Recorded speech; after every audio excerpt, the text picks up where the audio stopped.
nagpapasalamat po ako dahil ito po ay pang-46 na award sa taong ito para sa Public Attorney's Office at sa inyong lingkod.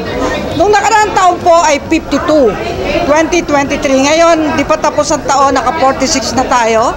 Alay ko po ito sa bayan at maging sa maralitang Pilipino na aming kliyente. Kaya din sa 2,505 na public attorneys nationwide at 1,000 staff. At kinagagala ko pong ipaalam sa darating na linggo na to, mula Lunes, ay magkakaroon ng 8th National MCLE Convention ang ating 2,505 lawyers sa Philippine International Convention Center. Gaganapin po sa Lunes hanggang sa Sabado. At makikita nyo po live sa ating page na magaganap ang pagtuturo ng mga maestrado, mga profesor ng batas sa ating mga abogado para lalong humusay ang pagtulong sa ating milyong kliyente sa buong kapuluan.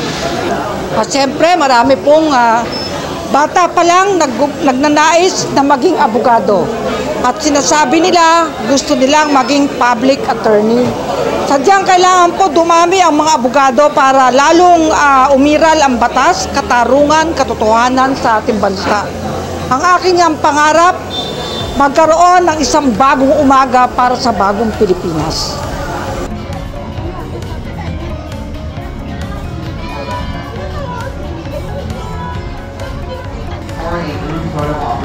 Palakpakan po natin sila, ladies and gentlemen.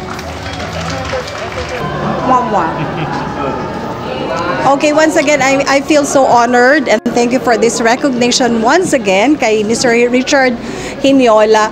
Ito po yung isang award-giving body na hindi lang po siya basta nakakapagbigay ng recognition sa mga kilalang tao sa lipunan, sa iba't ibang field nila, kundi ito po ay nakakatulong pa sa ating mga kababayan na nangangailangan ng tulong medikal.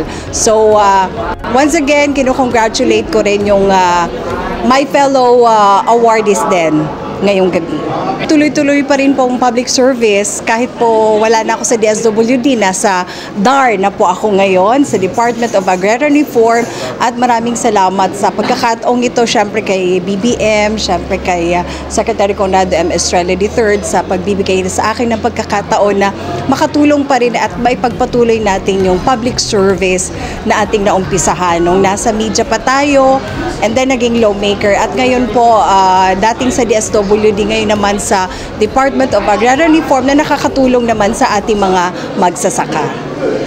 Tuloy-tuloy pa rin po yung pagtulong at ako po ay taos-puso nagpapasalamat dahil andyan po kayo at hindi po kayo bumibitaw.